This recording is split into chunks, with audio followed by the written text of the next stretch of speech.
28 ngayon. So, gusto naming actually dapat mag-a-alone time talaga ako. Ewan ko, bigla ako na lang naisip talaga. Kasi basta yan, nagra-rashes ako. Tapos sobrang kumati siya buong gabi. Hindi ako nakatulog. Ang nangyari, hindi ko alam. Basta parang, sabi ko parang gusto ko mag-recharge before ng holiday season. So, dapat mag-a-alone time ako. Pero since yung parents ko, hindi pwede kasama ang aking daughter. Pero, ang saya naman kasi, ang saya niya kasama sa trip. You know, she's like a busy, right? Yeah. So, yun, nandito kami ngayon sa NLEX. Ano na kami, 40 minutes na kaming nagdo-drive. So, wiwi lang kami, then konting snacks, then punta na kami sa Clark. Punta kami sa Clark, nag-book ako sa Quest. So, yun. Quest Hotel sa Clark. So, yun. Gusto ko lang i-vlog itong journey with my bestie, with my daughter, na magma-mother and daughter bonding kami before holiday season. Kasi, actually, usually, na-overwhelm talaga ako pag holiday season. Yung parang, tuloy-tuloy na event na introvert. Parang basta naubos yung social battery ko. Pero you know, I love holidays and gusto ko naman nakikipag-interact with people. Pero ewan ko, it's just that I need a recharge, alone time like that. Parang ganon. Eme, yun lang. So, ano masasabi mo sa ating trip? Masaya ka ba? Yes. I'm so happy today. Okay. So, yun. Sama lang namin kayo sa aming overnight. Kiwi break sa Shell. Kompleto ang road trip pag walang food, okay? So, bumili ako sa Shell ng, yung sa select ng bread, first snack, first bite. Spam and egg, okay naman. Itong, Guys, alright, what's yours? What's that? good. Gummy. Ito, passion fruit. Harap din.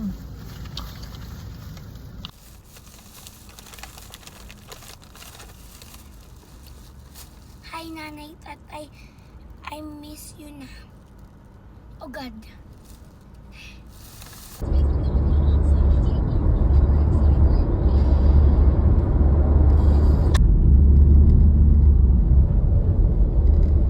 Mommy, look at this. Sabi, lapit na tayo. Yay! So, yan. Ito yung deluxe room ng, sorry, ang kalat na, na namin kagad yung gamit. Pero ganyan yung itsura ng deluxe. Ito yung view namin.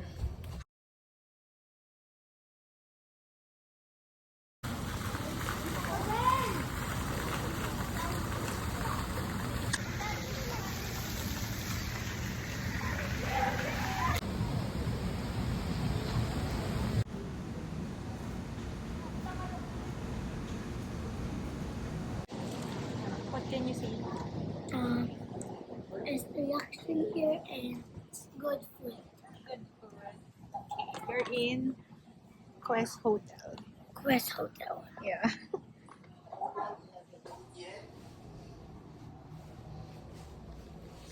Okay, Foots, let's go. Sing.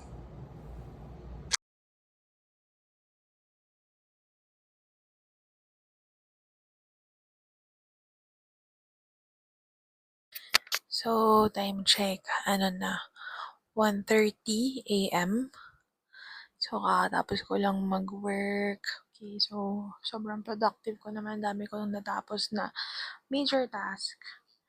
So, yun. Talagang nag-check-in lang ako dito kasi ako parang yun na, December 1 na. So, dami ng mga mangyayari na holidays. Tapos, yun nga, parang ako na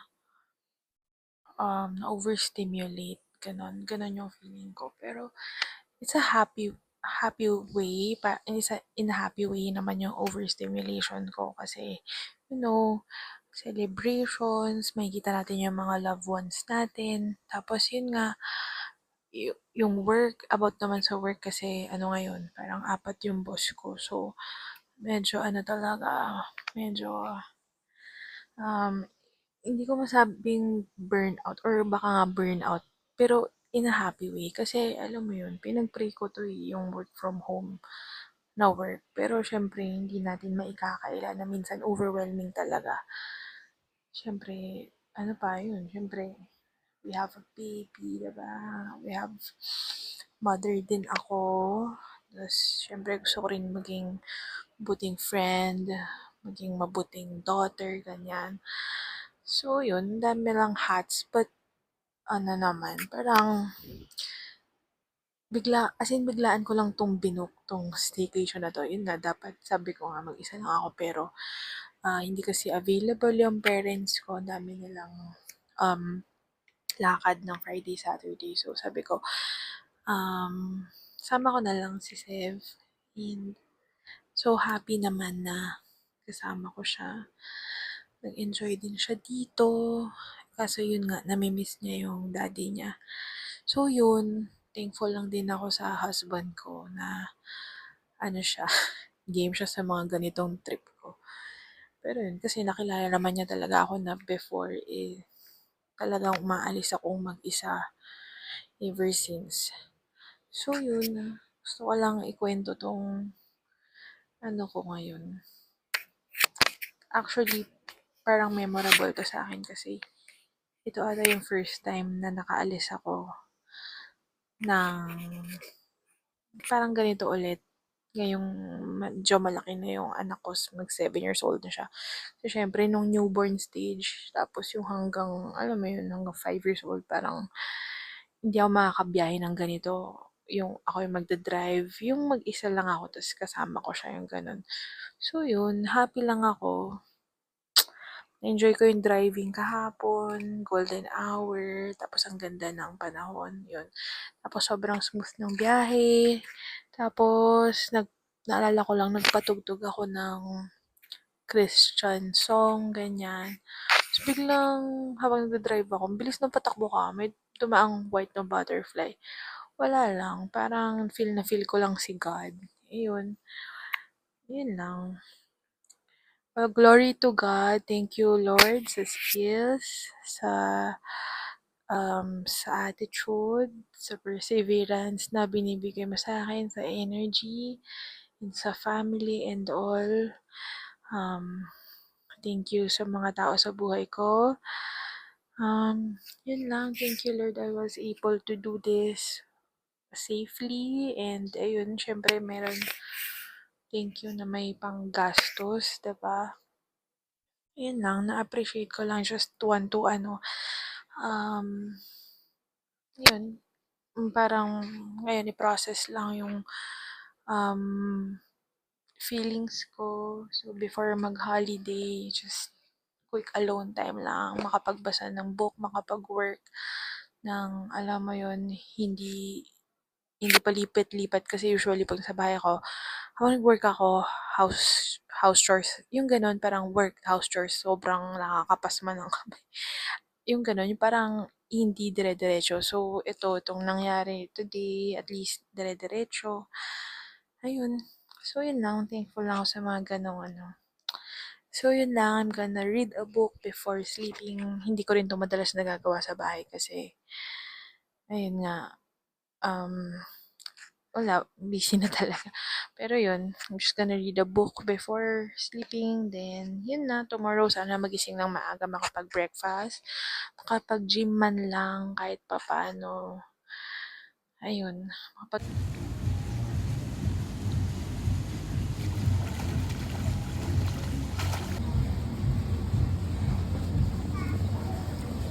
swimming lang si Sevi, then tapos na ako breakfast, tapos namin mag-breakfast, then nagbasa lang ako ng book, and then, um, after nito, check out na kami day, and kapag relax naman ako kahit kagabi, 1:30 a.m. na ako natapos mag-work.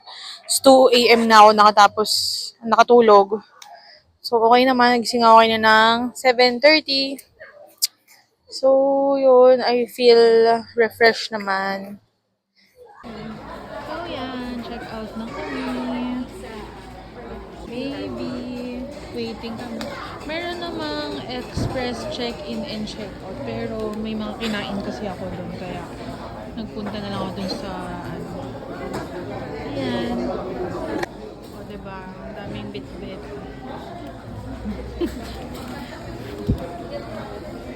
Ay, may ganito pala sila. Kung nag-check-in ka dito.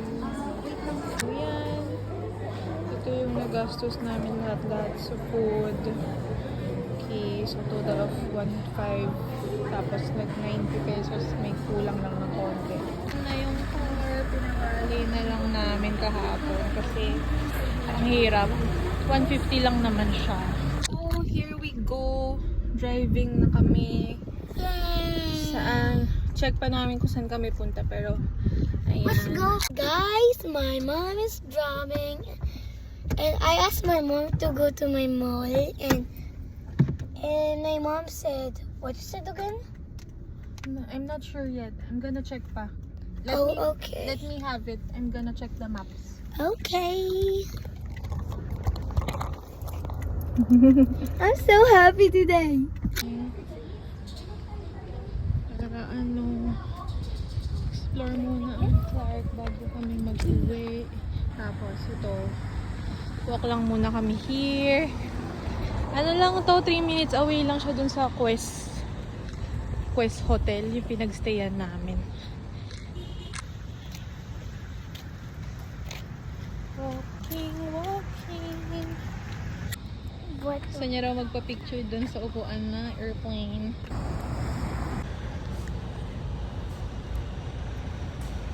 Relaxing day lang. Happy weekend.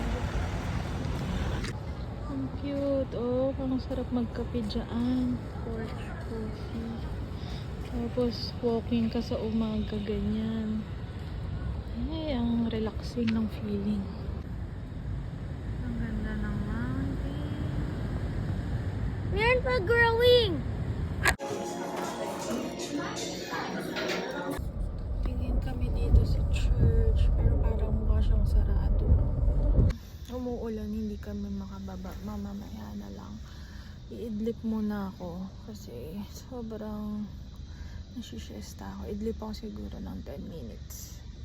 Sabi dyan lang ano siya. I'm going to play my tablet. Yeah, idlip muna ako.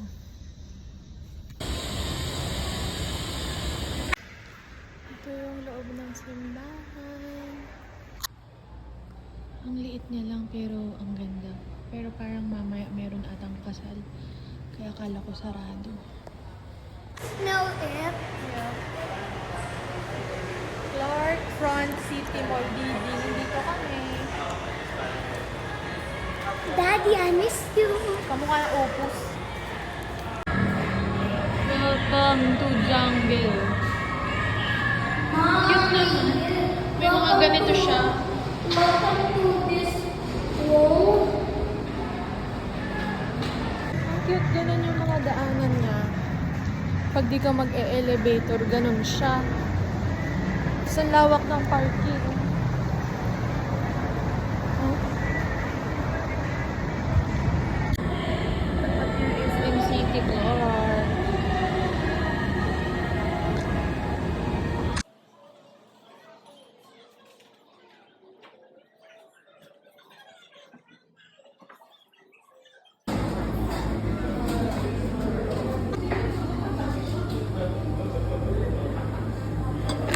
Ganito yung parking niya. Oh, maluwag.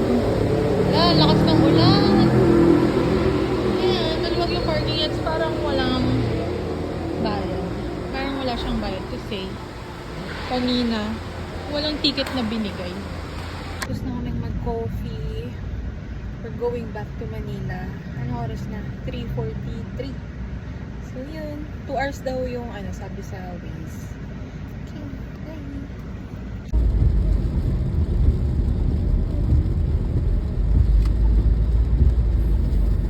Going to SCTX.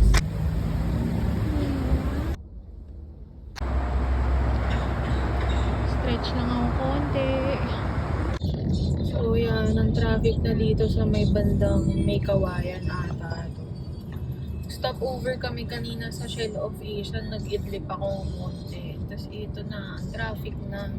Kanina parang 30 minutes na lang yung biyahe. Parang ngayon nag 1 hour na.